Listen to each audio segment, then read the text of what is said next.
I had my first spiritual experience when I was about, well, I thought I was 11, but when I look back at it, I realized the first one I had was when I was 8. My parents were born-again Christians. My father was a prophet in the line of Moses, and my mother was a lay healer. She could lay hands on people without any control over it and just cure them of incurable diseases. Only happened a handful of times, but when it happened, it really changed people's lives. I grew up in a house that was in both emotional and spiritual chaos, because what my father was experiencing was unsupportable by the Western churches at that point in time. And he went on a journey and wrote books and discussed revelations and taught us an awful lot, me and my brother, about the spiritual arts. I learned an awful lot about spirituality as a child, and I had a really intense and deep connection to the beloved as a child, and had access to knowledge beyond my understanding as a child. And when I was about 17 years old, I felt this real call to go into service and to teach and to become a teacher. And I was very afraid of that, and I kind of threw it in the beloved's face. And I remember saying very clearly, I can't help anybody until I know what life is. Nobody will ever take me seriously unless I know what life is. Who's going to listen to a 17-year-old boy? So I said, I will not help anybody. I will not do this. I will not give up my life until I know what it is to be alive. Now, that was a very, very stupid thing to say to God, because 3 days later I got stabbed 7 times, and that began my journey into myself and into the brutal aspects of humanity. And it changed my perception of reality. It filled it with a lot of fear and anxiety and loss, and it brought to the surface a lot of things in my life that were not that good. I got into excessive, recreational drug use and alcoholism, and then jacked it all in a few years later. So I cleaned up when I was about 21. And about 4 years later, my mother committed suicide. That plunged me into a terrible depression, as I'm sure you can appreciate. And my father gave up on spirituality. And about 2 years later, I had to go on my own journey to heal myself, because I was in a terrible state. I could hardly function. Constant migraines. I lived in constant pain. The emotional pain was crippling, and I refused to look at any of it. And I was sent to a physiotherapist, sports therapist, to help me with my walking. He referred me to a dentist. The dentist then referred me to an orthodontist, and the orthodontist started to do emotional freedom therapy with me, autonomic response therapy with me, and tricked me. And I will say this, he tricked me into going to a family constellation therapy. And I really didn't want to go, but I got hoodwinked into going, and I went with all my resentment and my doubt and my cynicism, because I'd seen all these pseudo hippie fucking Reiki master, bullshit practitioners come in and out of my mother's life since I was a child and achieve exactly nothing. It was normally me that had to sort my mother out. It was me that had to bring her back from the brink, or my father. And these people were all just a bunch of fucking chanty wrestlers, as far as I was concerned. Fakes, and they didn't know what they were doing. So that was kind of where I was at then. And I sat there with my doubt and my cynicism, and I watched the first constellation process, which I refused to participate in. And then I went second, because I was amazed by what happened. I was just blown away by it. And I fell in love with the work. And that work led me to Barbara Brennan, energy healer, who I then trained under. And that led me, I'd explored paganism beforehand and some aspects of shamanic stuff. And because of my spiritual experience as a child, I could journey like that, because I'd already I was very open to these psychic and spiritual experiences, because of both the childhood stuff, and because of the use of, LSD and other narcotics. So my cerebral pathways were open to these kind of more outrageous concepts of reality. And that led me to shamanism. It led me to really find what shamanism was for me personally. Because I'm Scottish, I herald from a pre-Celtic civilization known as the Picts, who I have a great affinity with and a very deep connection. I began to remember past lives, and eventually I started running constellation workshops. I was doing a lot of healings, and I started running retreats, and I went to a retreat center to check the place out so that I could hire it to run retreats. And I went with quite a lot of cynic, because I'd met a lot of shamans at that point in my life, and I'd worked with a few of them and found them all to be imposters, because you've got to appreciate what I experienced between the ages of 8 and 16. Most people in the spiritual journey never experience in that intensity and without a guru or some kind of master present to guide them through it. It was like unbridled spiritual chaos. And I didn't really appreciate the level of intensity that those experiences had been at, because I had nothing to compare it to. So anytime I worked with a teacher, I was just a bit like, well, you don't know what you're talking about. But that perception came from having experienced the knowing that all paths led back to God in a revelation as a 12-year-old child. I knew that. So when someone would come and tell me this is the only way, I'd be like, no, the fuck it isn't. What are you talking about? So it made it very difficult for me to find anybody I could work with, because anyone that was telling me that they knew the answer, I immediately didn't believe them. And that made it very difficult for them to show me anything. The woman that taught me energy healing was different. She was very, I now understand just how powerful a guru she is, but she very much downplayed the entire thing, never blew her own trumpet, and just taught a very deep energy healing process, which I just loved because it aligned so much to everything I knew in a way that allowed me to control and shape that energy in a way I had not been able to before.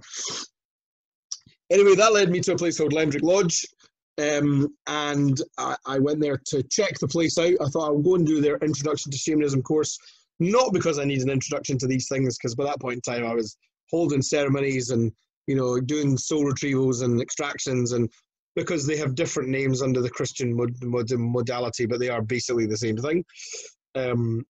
And I went to do the the weekend course there, Introduction to Shamanism. The guy seemed nice. It was nice that he was a Glasgow man. It was nice that he was into shamanism. We did a couple of journeys. They weren't that interesting or exciting because I already had spirit guides. I sort of sat there in this room full of people that had no idea what shamanism was, surrounded by my guides going, why the fuck am I even here?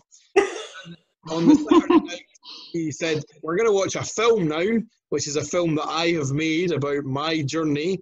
And I was just like, seriously? So I sat at the back of the room in a chair near the door so that I could escape, because I was most unhappy that I had spent hundreds of pounds to come and see some movie this a-hole had made at university about himself. This was my perception. Anyway, the film started. It's called Transcending the Storm, and within about maybe a good minute and a half, I was in floods of tears, and I didn't stop crying for the entire thing, because finally, after nearly 40 years and nearly 32 years on my own spiritual path, I had met somebody that was there, that was actually, had fucking done it, had actually got there. And it blew me away. And I was just, he tiptoed over to me halfway through the film with a box of tissues and put them on my lap and put his hand on my shoulder and walked away again. He said nothing to me, and that act of kindness fucking floored me all over again because there was nothing to say. The film could have been about me. It could just have been about me. And the fact that he was from Glasgow and the fact that he had grown up in these experiences, it just talked to me. Anyway, that was really life-changing for me, not because it taught me anything new, but because suddenly for the first time I felt like actually there was maybe a point to the path, other than just survival. There was somewhere to get, some sense of home to be achieved. And I went back a few months later to do psychopomp training, which is the journey of death and dying. And okay, I'll share this one. If you've got time, you want to hear it, I'll share this Yeah. one. So when you do psychopomp, there's a journey that you do where you go to the edge of this reality, which is like the transition point between this reality and what lies beyond death. So it's not a shamanic journey in the sense of we go to the spirit world. It is, but it's a journey to the transition point of this physical reality into the other one. And when you do the journey, they make you promise that you come back because you can cross over on this journey. Now, when he said this, I'm sort of sat there like that. Aye, fucking very good, son, Calm down, dear. It's only a shamanic journey. Let's not get too carried away with ourselves. There's no way that anybody in this room isn't going to come back. This is all just smoke and mirrors. I work in theatre. This is just pure drama. Okay.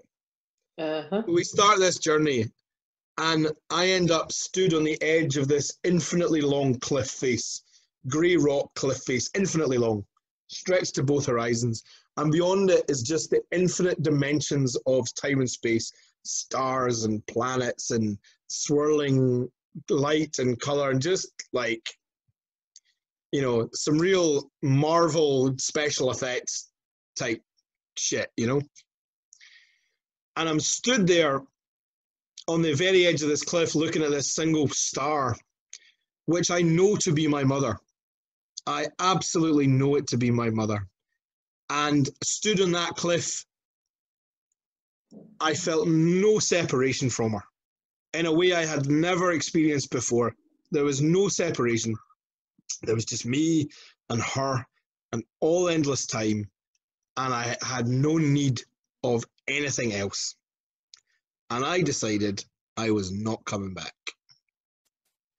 And my guide, a beautiful grey wolf called George at that time, came up to me and was like, you need to go back. I was like, fuck off, George, I'm not going anywhere. And he's like, you promised a man. And I'm like, I don't give a fuck, George. Go away and leave me alone.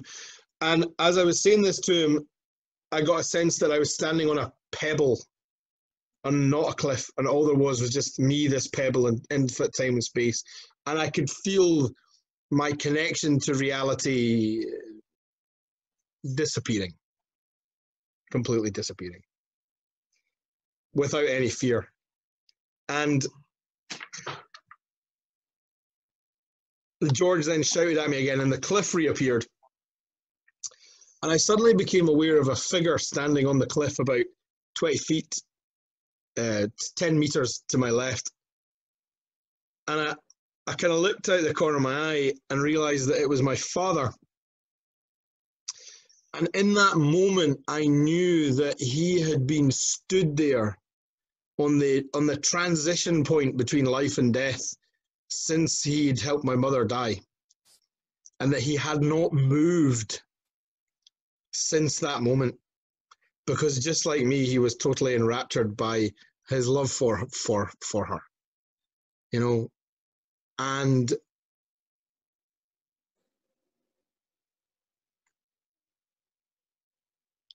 And then he was standing right next to me, and I was just still single point focused on Mum.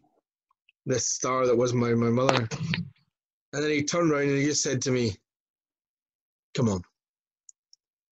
And in that simple expression of come on, was communicated to me more love, compassion, humility, integrity, loyalty, love, than I think I'd ever experienced from the man.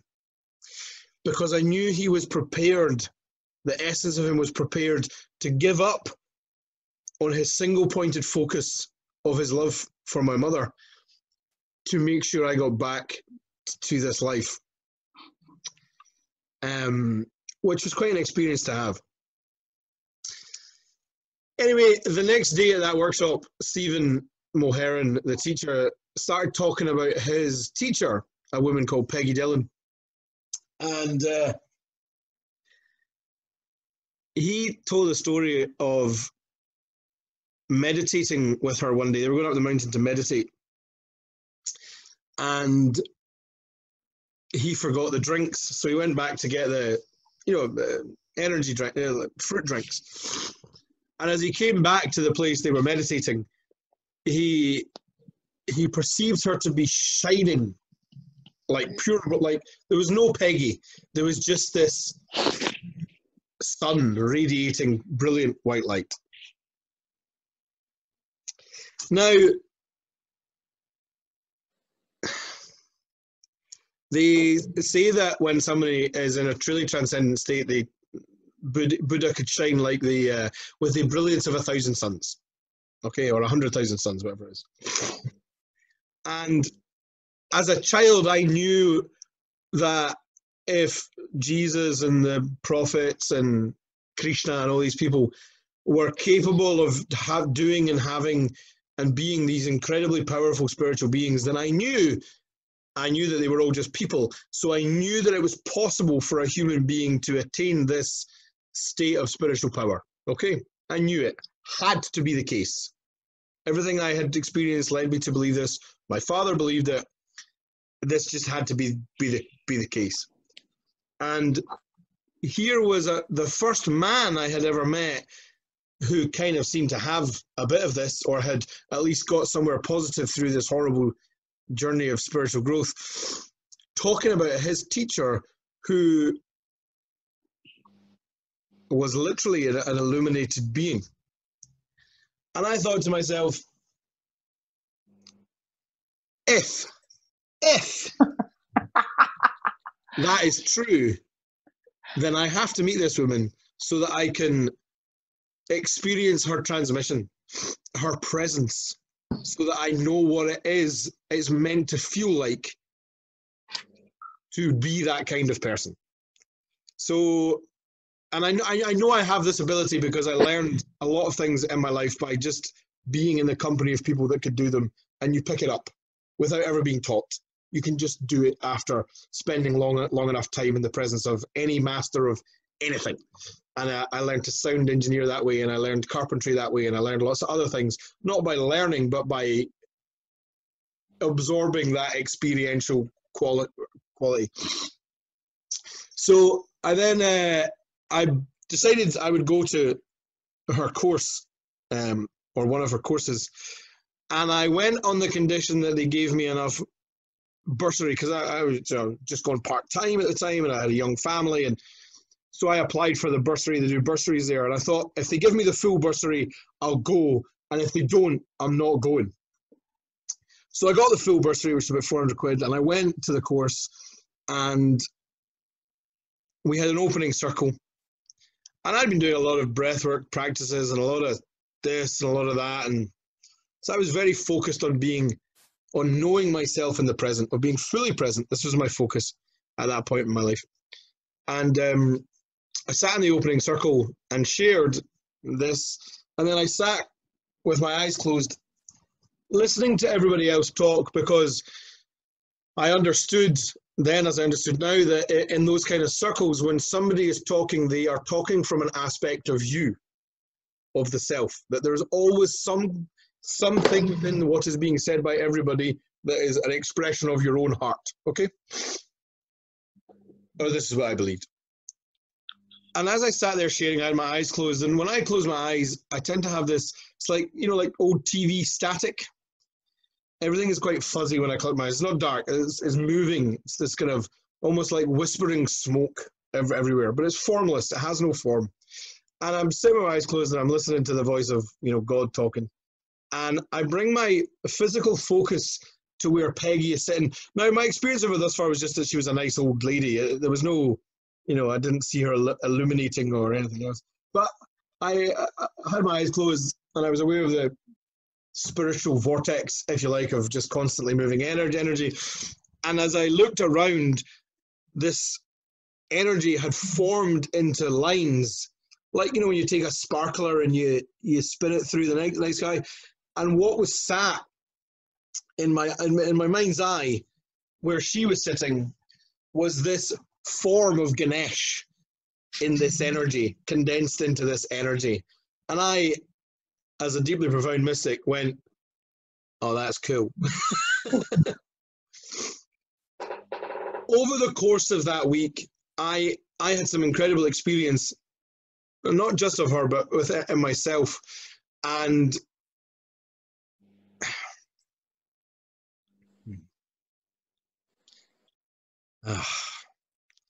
spent about 3.5 months after that walking around in a state of complete bliss, because the Hindus call it Sat Chit Ananda, which is all wisdom, all knowing, all loving. And it was the most profoundly beautiful state of being I've ever been in my life. And it just kept going. And it kept going right up until I got divorced. And